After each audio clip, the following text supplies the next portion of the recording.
He also said, sallallahu alayhi wasallam, I guarantee a house, a palace, a house in the mediocre parts of paradise. Mediocre parts of paradise. But it's still in paradise, in the gardens. For who?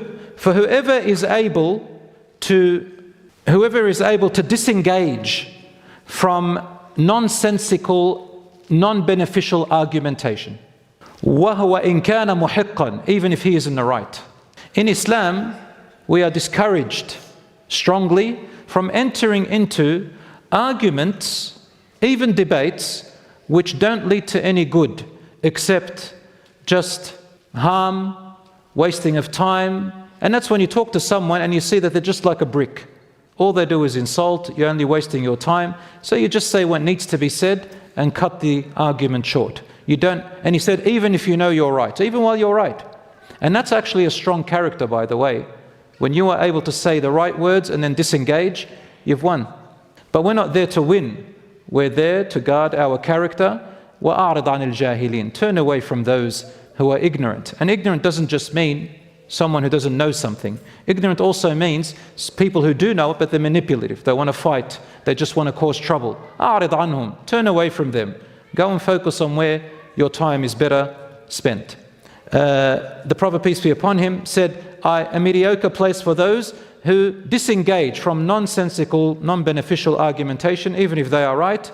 And I guarantee a palace or a house in the heart of paradise for whoever avoids all forms of lying, even if they are joking.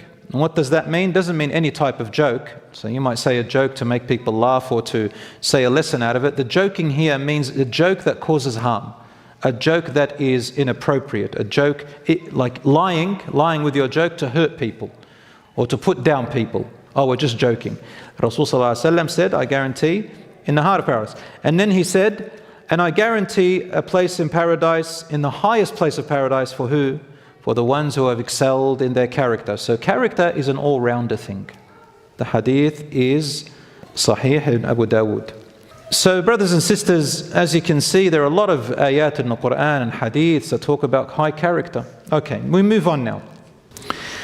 The level of good character from person to person varies. Some people excel. Some people are halfway. Some people are doing their best.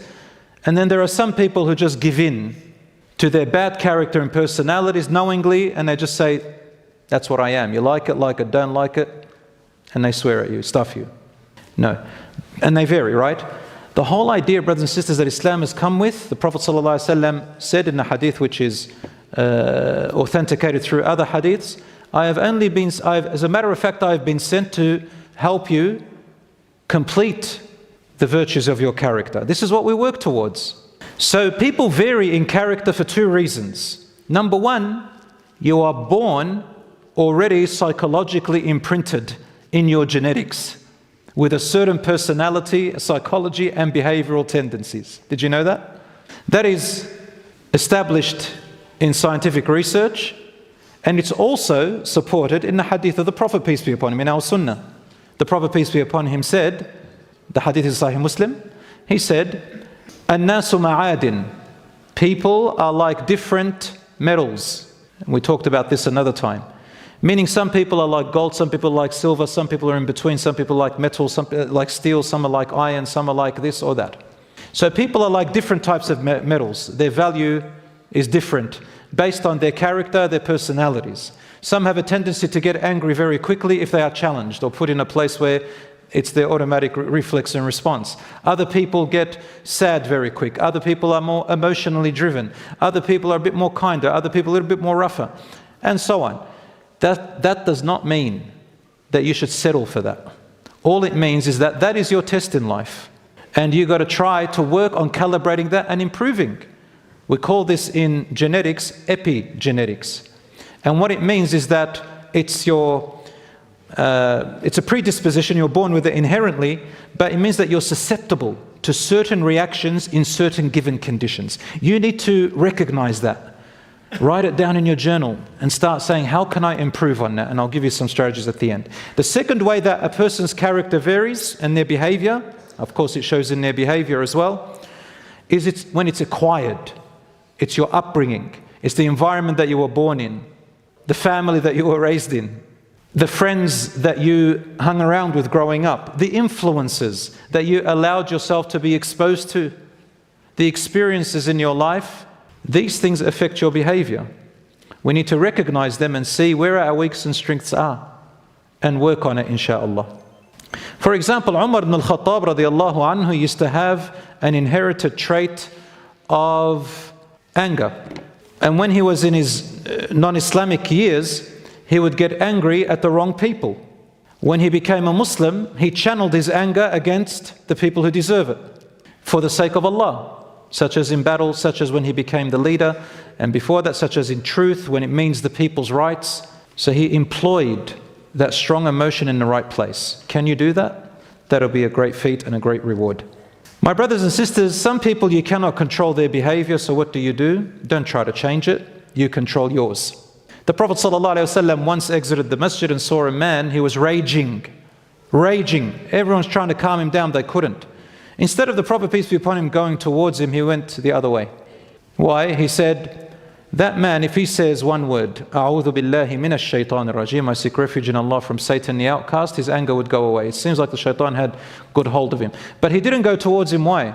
Because he was not in a place to listen. It was going to get worse. And he might say something to the Prophet ﷺ in which he earns Allah's anger. So the Prophet moved away and gave him time. When he calmed down, then he talks to them. And that's a way of treating people who are close to you, like your children, your spouse, your parents, yourself, your siblings, cousins, relatives, is to try and approach them in times when things are calm, and to approach in the most lenient way and most careful way that you can. Otherwise, you control your behavior if you cannot control other people's behavior, and this is what Allah will ask you about. Brothers and sisters, I now come to a misconception which I would really love to share with you. We said before that Iman, religion, to be religious and to have faith and to have strong belief is one thing, that's one strength, and the other strength is good character. There is a misconception where people think that every religious person means that they must have excellent character. But that is wrong. Religious and character are actually separate. However, having faith, piety and God-fearing, Iman, and knowledge of your deen, well, and looking at how the Prophet ﷺ was as a role model and his companions, and being around people who have high character, who remind you of Allah, and you read the Quran and take it seriously to try and apply it, all these actions of Iman, of religious pursuit, and Iman and practice, they serve as a reminder and a motivator to improve your character. So you have more of a chance for your character to excel. The evidence is in the Quran. Allah subhanahu wa ta'ala says, Ya ayyuhal ladhina amanu la yaskhar qawmun min qawm. O you who have believed, do not let a group of you insult and abuse another group. They may be better than you, but he still called them what? Believers. O you who have believed. So there is a trait of believers who could probably insult. So Allah says, you're believers, now you need to work on his character. Allah also says, Ya ayyuhalladhina amanu jtanibu kathiran min al-dhann. O you who have believed, faith, full of Iman, religious. Avoid much of your suspicions. There's too much speculation happening and suspicions. So now, religious, work on your suspicion, two different things.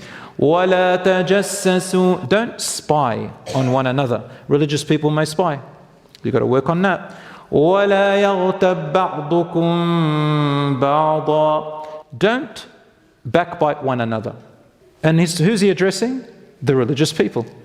Allah also says, Ya ayyuhalladhina amanu in ja'akum fasiqun binaba'in fatabayyanu. O you who have believed, again, religious people, faithful people, if someone who is untrustworthy or a news that is corrupt, that can cause problems and trouble and fitna, comes to you, verify, clarify, find out, and see if you do have to take action. If you do, find out, verify, seek, so that you do not attack a people ignorantly and hastily, and then you will be regretful over what you did. Again, he's addressing the faithful ones, but can they have bad character and just believing everything that comes their way and attacking people and backbiting people and assuming bad about people? Yes. So these are separate.